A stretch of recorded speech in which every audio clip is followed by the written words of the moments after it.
আসসালামু আলাইকুম। সংবাদে আপনাদের সবাইকে স্বাগত জানাচ্ছি। আমি ফিরোজ তোহা। শুরুতেই সংবাদ শিরোনাম। বাংলাদেশের সর্বশেষ গুরুত্বপূর্ণ আপডেট সংবাদে আপনাকে স্বাগত। শুরুতেই সংবাদ শিরোনাম, পরে বিস্তারিত। শুরুতেই জানিয়ে দিব, বিএনপির স্মরণকালের সবচেয়ে বড় গণসমাবেশ আজ।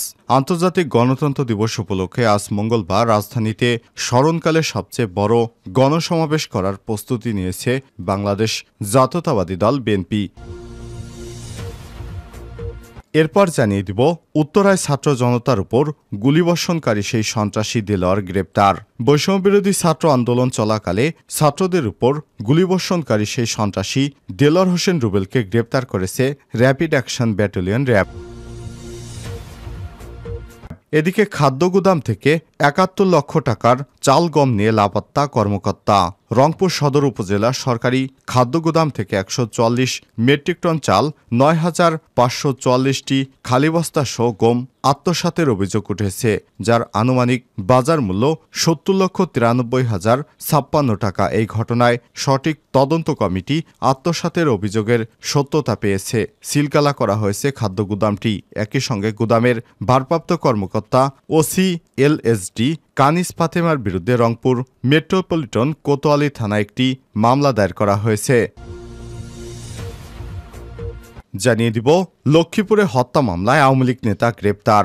লক্ষ্মীপুরে পৃথক দুটি হত্যাসহ পুলিশের উপর হামলার ঘটনায় মামলার এজাহারভুক্ত আসামি আওয়ামী লীগ নেতা সৈয়দ আহমেদ পাটোয়ারিকে গ্রেপ্তার করা হয়েছে।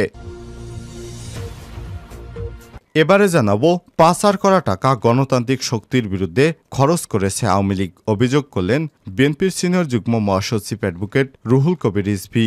আওয়ামী লীগ সরকার বিভিন্ন প্রকল্পের নামে ১৮,৩৫,০০০ কোটি টাকা ঋণ করেছে, যার মধ্যে ১৭,৬০,০০০ কোটি টাকাই পাচার হয়েছে। পাচার করা টাকা এখন খরচ করা হচ্ছে গণতান্ত্রিক শক্তির বিরুদ্ধে, যার বহিঃপ্রকাশ ঘটেছে গোপালগঞ্জে স্বেচ্ছাসেবক দলের নেতাদের উপর হামলার মাধ্যমে, কেন্দ্রীয় নেতাকে হত্যার মাধ্যমে। এবং সর্বশেষ জানিয়ে দিব, ভারতকে নিয়ে বিস্ফোরক মন্তব্য খামেনির, ক্ষুব্ধ নয়াদিল্লি।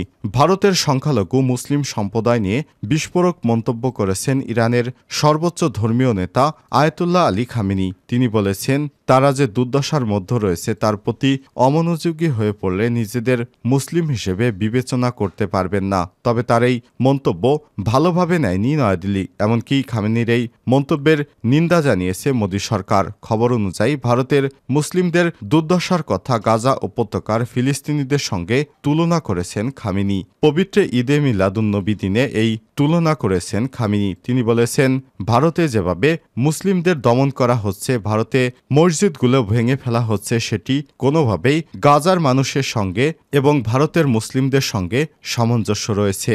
এ কারণে ক্ষুব্ধ হয়েছে নয়াদিল্লি। প্রিয় দর্শক, তাহলে কি ইরান এবার নয়াদিল্লির উপর প্রতিশোধ নিবে মুসলিমদের উপর হত্যা করার অপরাধে? এ বিষয়ে গুরুত্বপূর্ণ সংবাদ জানাবো, সঙ্গেই থাকুন। এতক্ষণ শুনছিলেন সংবাদ শিরোনাম, এবারে বিস্তারিত। তবে তার আগে বন্ধুরা, অনুরোধ থাকবে এই সংবাদটিতে একটি লাইক দিন। এই চ্যানেলে আপনি নতুন হয়ে থাকলে আমাদের সংবাদটি দেখতে দেখতে চ্যানেলটি সাবস্ক্রাইব করে রাখুন, যাতে করে বন্ধুরা আমাদের পরবর্তী লেটেস্ট আপডেট সংবাদগুলো সবার আগে আপনার কাছে পৌঁছে যায়। এবারে বিস্তারিত।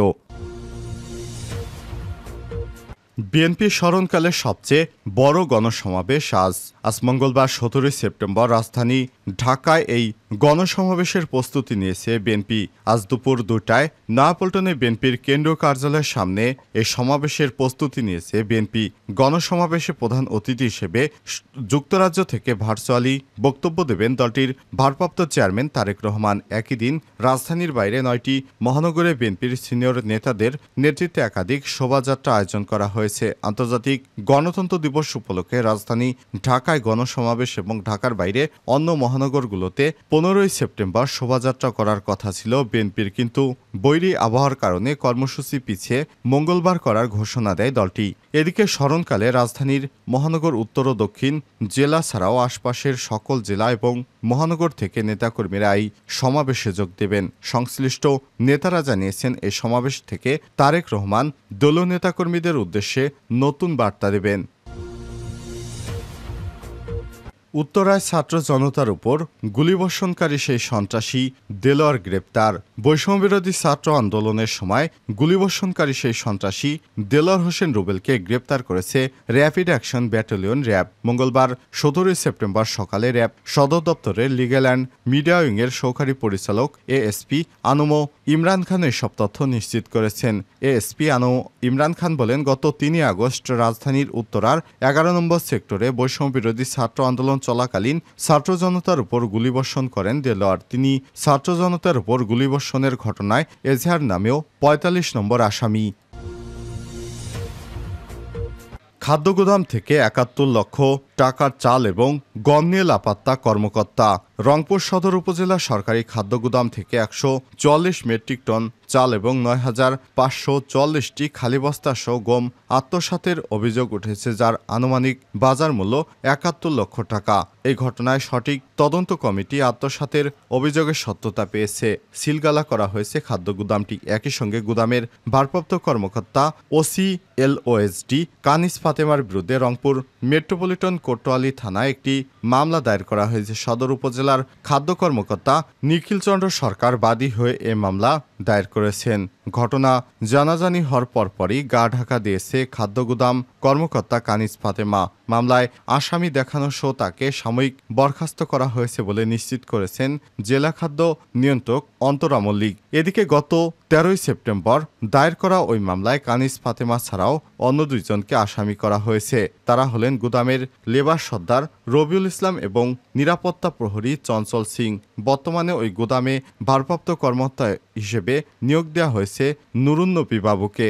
জেলা খাদ্য নিয়ন্ত্রক এবং সদর LSDর একাধিক কর্মকর্তার সূত্র থেকে জানা গেছে, কানিস ফাতেমা রংপুর সদর LSD গুদামের প্রধান কর্মকর্তা হিসেবে ১.৫ বছরের বেশি সময় ধরে দায়িত্ব পালন করে আসছিলেন। এ সময়ের মধ্যে তিনি কোটি কোটি টাকা মূল্যের চাল ও গম কালোবাজারে বিক্রি করে পুরো টাকা আত্মসাৎ করে দিয়েছেন।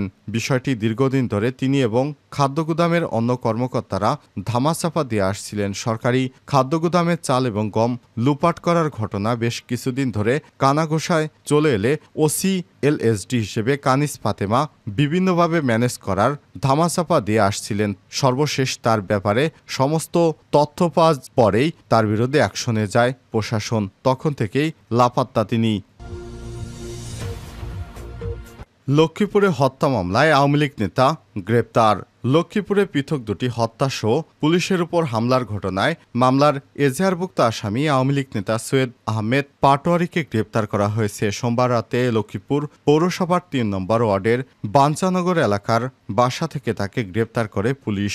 গ্রেপ্তার সৈয়দ আহমেদ লক্ষ্মীপুর পৌর আওয়ামী লীগের সভাপতি। তিনি শিক্ষার্থী আফনান পাটোয়ারি হত্যা মামলার ১৩ নম্বর, সাব্বির হোসেন রাসেল হত্যা মামলার ৮১ নম্বর এবং পুলিশের দায়ের করা মামলার ৮ নম্বর আসামি। লক্ষ্মীপুর সদর মডেল থানার ভারপ্রাপ্ত কর্মকর্তা OC ইয়াসিন ফারুক মজুমদার গ্রেপ্তারের বিষয়টি নিশ্চিত করেছেন। তিনি বলেছেন, হত্যা মামলার আসামি আওয়ামী লীগ নেতা সৈয়দ আহমেদকে গ্রেপ্তার করা হয়েছে। এতদিন তিনি আত্মগোপনে ছিলেন। ভারতকে নিয়ে বিস্ফোরক মন্তব্য খামেনির, ক্ষুব্ধ নয়াদিল্লি। ভারতের সংখ্যালঘু মুসলিম সম্প্রদায় নিয়ে বিস্ফোরক মন্তব্য করেছেন ইরানের সর্বোচ্চ ধর্মীয় নেতা আয়াতুল্লাহ আলী খামেনি। তিনি বলেছেন, তারা যে দুর্দশার মধ্যে রয়েছে তার প্রতি অমনোযোগী হয়ে পড়লে নিজেদের মুসলিম হিসেবে বিবেচনা করতে পারেন না। তবে তার এই মন্তব্য ভালোভাবে নেয়নি নয়াদিল্লি। এমনকি খামেনির এই মন্তব্যের নিন্দা জানিয়েছে মোদী সরকার। NDTVর খবর অনুযায়ী ভারতের মুসলিমদের দুর্দশার কথা গাজা উপত্যকায় ফিলিস্তিনিদের সঙ্গে তুলনা করেছেন খামেনি। সোমবার ১৬ সেপ্টেম্বর পবিত্র ঈদে মিলাদুন্নবীর দিনে এই তুলনা করেন তিনি। তবে তার এই বক্তব্য অগ্রহণযোগ্য বলে জানিয়েছে মোদী সরকার। সোমবার সামাজিক যোগাযোগ মাধ্যম টুইটারে এক পোস্টে খামেনি বলেছেন, মিয়ানমার, গাজা, ভারত বা অন্য কোনো স্থানে মুসলমানেরা যে দুর্দশার মধ্যে রয়েছে সে সম্পর্কে আমরা যদি উদাসীন হয়ে পড়ি তাহলে আমরা নিজেদের মুসলিম হিসেবে বিবেচনা করতে পারি না। ইসলামের শত্রুরা সর্বদাই মুসলিম উম্মাহ হিসেবে আমাদের যৌথ পরিচয়ের ব্যাপারে আমাদের উদাসীন করার চেষ্টা করছে। তার এই এক্স বার্তার পর একটি বিবৃতিতে ভারতীয় পররাষ্ট্র মন্ত্রণালয় বলেছে, আমরা ভারতে সংখ্যালঘুদের নিয়েই ইরানের সর্বোচ্চ নেতার করা মন্তব্যের তীব্র নিন্দা জানায়। এগুলো ভুল তথ্য এবং অগ্রহণযোগ্য। যেসব দেশ সংখ্যালঘুদের বিষয়ে মন্তব্য করেছে তারা যেন অন্যদের বিষয়ে পর্যবেক্ষণ দেওয়ার আগেই নিজেদের কর্মকাণ্ডের দিকে নজর দেয়।